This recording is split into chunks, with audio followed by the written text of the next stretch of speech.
اهلا وسهلا بيكم في فيديو جديد مع منجز. ايه الاخبار يا جماعه؟ النهارده محضر لكم مفاجاه هايله جدا، وقبل ما اقول لكم على المفاجاه احب اقول لكم ان انا غبت الفتره دي عشان احضر لكم كوليكشن جامد، فاستعدوا معانا بقى باللايك الجامد والسبسكرايب المتين عشان تشوفوا باقي الكوليكشن. 3 2 1.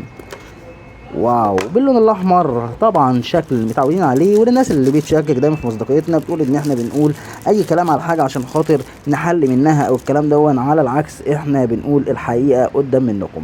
الولاعه اللي احنا شايفينها هي ولاعه بنزين، وكل اللي هيشوفها هيفتكرها ان هي زيبو، بس احب اقول لكم ان الولاعه مش زيبو، ولكن الولاعه نفسها بصراحه ستايل جامد جدا وشيك قوي قوي قوي.